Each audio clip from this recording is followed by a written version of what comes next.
سب اس بات کو اچھی طرح سمجھتے ہیں کہ بڑے بڑے طاقتور لوگوں کے بغیر نہ کچے کے ڈاکو کچھ کر سکتے ہیں، نہ پکے کے ڈاکو کچھ کر سکتے ہیں۔ ہم بار بار یہ بات کہتے ہیں کہ جب تک 80% اس شہر سے تعلق رکھنے والے پولیس کے اہلکار جب تک افسران میں نہیں ہوں گے اور مقامی پولیس کا تصور نہیں آگے بڑھے گا، اس وقت تک چیزوں کو کنٹرول نہیں کیا جا سکتا۔ کیوں نہیں فوجی کارروائی کی جاتی وہاں پر؟ اور پہلے ان سب سوالوں کا جواب کون دے گا، کس طرح دے گا؟ حکومت کس طرح بتائے گی کہ یہ اسلحہ پہنچا کیسے ان کے پاس؟ اور ان کچے کے ڈاکوؤں کے سرپرست کون ہیں؟ یہ پورا گھوٹکی کا علاقہ، یہ کچے کے پورے علاقے میں اس وقت ڈاکوؤں کا راج ہے۔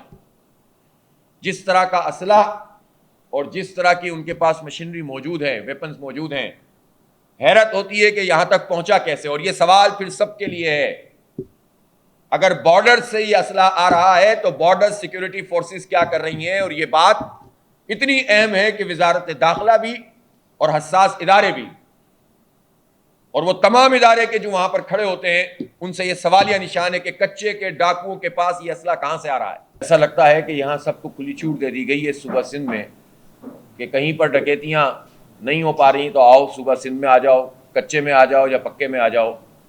قاتلوں کے لیے، ڈاکوؤں کے لیے یہ سرزمین بالکل اوپن کر دی گئی ہے۔ سب ٹھیکے پہ دے دو مختلف من پسند لوگوں کو، ٹکوں کے عوض جو ہے وہ ہماری، اگر پرائیویٹ سیکٹر کو ہی سب حوالے کرنا ہے تو پھر یہ گورنمنٹ سیکٹر میں آپ حکومت میں کیا کرنا ہے؟ پچھلی مرتبہ کیئر ٹیکر گورنمنٹ بنی تھی تو بہت بڑے پیمانے پر یہ بات کی جا رہی تھی کہ سندھ میں ایک آپریشن کیا جائے گا جو سسٹم کے خلاف ہوگا، مجرموں کو پکڑا جائے گا، زمینوں پہ قبضہ کرنے والوں کو پکڑا جائے گا، ڈاکوؤں کے پشت پناہوں کو، کرپشن کرنے والوں کو پکڑا جائے گا۔ اور یہ اعلان بہت طاقتور ترین لوگوں کی طرف سے کیا گیا، لیکن وقت گزرنے کے ساتھ ساتھ ہم نے دیکھا کہ سندھ کا یہ سسٹم جو یہاں تباہی پھیلا رہا تھا، اب وہ سسٹم اسلام آباد میں جا کر براجمان ہو گیا ہے۔ وہ طاقتور لوگوں سے یہ سوال اپنی جگہ موجود ہے کہ انہوں نے کیا کیا ہے۔ اس وقت کراچی میں صرف رمضان المبارک میں 9 خاندان اجڑ گئے ہیں اور دندناتے پھر رہے ہیں ڈکیت۔ اگر کوئی پکڑا جائے تو پروسیکیوشن نہیں ہوتی۔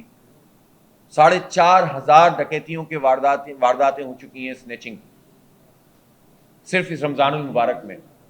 اس سال میں ابھی مارچ کا مہینہ ختم ہوا ہے اور اس سال میں 48 لوگ جان سے چلے گئے صرف اسنیچنگ میں، موبائل چھینتے ہوئے یا موٹر سائیکل چھینتے ہوئے، گاڑی چھینتے ہوئے یا پیسے چھینتے ہوئے۔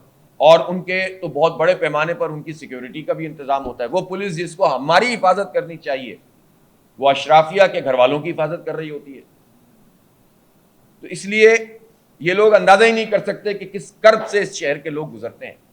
یہ طاقت ان کو کس نے فراہم کی ہے؟ ظاہر ہے ڈاکوؤں کے سرپرستوں نے فراہم کی جو سندھ حکومت میں موجود ہیں، جو مسلسل 16ویں سال میں داخل ہو گئے اپنی حکومت اور اقتدار کے، جس کے نتیجے میں ہمارا بیڑا غرق ہوا ہے۔ اور مجھے افسوس ہے کہ ہمارے وزیر داخلہ سندھ نے یہ بیان دیا کہ کراچی کے حالات کو بڑا چڑھا کر بیان کیا جاتا ہے، اور یہی وہ طرز عمل ہے کہ جس کے نتیجے میں یہ نہ صرف یہ کہ کوئی اصلاح نہیں ہو پاتی بلکہ مزید ڈکیتیاں بڑھتی ہیں۔ کیا قتل نہیں کیے جا رہے؟ کیا 4,500 ڈکیتیاں نہیں ہوئی ہیں اس شہر میں؟ کیا زمینوں پہ قبضے نہیں ہو رہے؟ کیا لا کر لوگوں کو مختلف جگہوں پہ لا کر بٹھا کر قبضے نہیں کیے جا رہے؟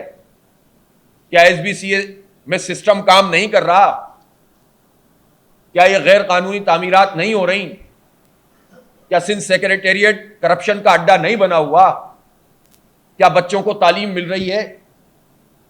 کے ایم ڈی سی کے بچے اس وقت پریشان ہیں، ہمارے ڈاکٹرز مستقبل کے، کہ ان کا ایک سیشن مزید ضائع ہونے جا رہا ہے۔ کون ذمہ دار ہے؟ کس کی حکومت ہے؟ لیکن وہ کیا کر رہے ہیں اس کے لیے؟ فیس میں اضافہ کر دو اور یہ کہہ کر اضافہ کر دو کہ ہمارے پاس پیسے نہیں ہیں۔ کیوں نہیں ہے کراچی کے بچے اور بچیوں کے لیے تمہارے پاس پیسے؟ یہ بجٹ جاتا کہاں ہے؟ 98% ٹیکس دیتا ہے کراچی صوبہ سندھ کا۔ ان کے لیے آپ کے پاس پیسے نہیں ہیں؟ اپنی حکومت سے مانگے نا، اپنے زرداری صاحب سے مانگے نا، بڑی بڑی باتیں کرتے ہیں۔ یہ ہے آئی ایم ایف کے غلام ابن غلام ابن غلام۔ آئی ایم ایف کا وفد آتا ہے اور گیس کا بم عوام پہ پھینکتے ہیں۔ 700 ارب روپے کا بوجھ صارفین پہ پڑے گا۔ یہ بتائیں نا کہ یہ وزراء نے اپنا کتنا بوجھ لیا ہے۔ یہ جو ہماری پوری سول بیوروکریسی ہے، بڑے بڑے افسر ہیں، انہوں نے کتنا بوجھ لیا ہے۔ انہوں نے اپنا کتنا پیٹرول سرنڈر کیا ہے کہ ہم نہیں لیں گے، کتنی گاڑیاں سرنڈر کی ہیں. اور میں یہ پوچھنا چاہتا ہوں کہ اس وقت جو اسٹیبلشمنٹ ہے، سول اور ملٹری اسٹیبلشمنٹ، اس کے حوالے سے بھی سب کو قربانی دینی ہوگی. یہ تو کوئی طریقہ نہیں ہے. مڈل کلاس کو تباہ کر دو، عوام کے اوپر بوجھ ڈال دو، بجلی کی قیمت بھی ان کی بڑھاؤ، گیس کی قیمت بھی ان کی بڑھاؤ، عام آدمی پریشان ہو اور بڑے بڑے لوگ، ٹاپ کے لوگ جو ہیں یاشیاں کر رہے ہوں.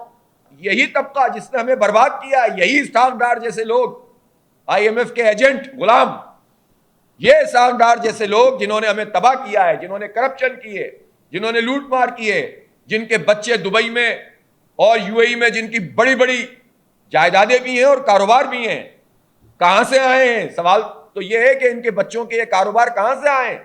زبردستی کی حکومت اور زبردستی کی پارٹیاں، نون لیگ، پیپلز پارٹی اور ایم کیو ایم ٹائپ کے ریجیکٹڈ لوگ، ریجیکٹڈ مال ہے جو لا کر ہم پر مسلط کیا گیا ہے.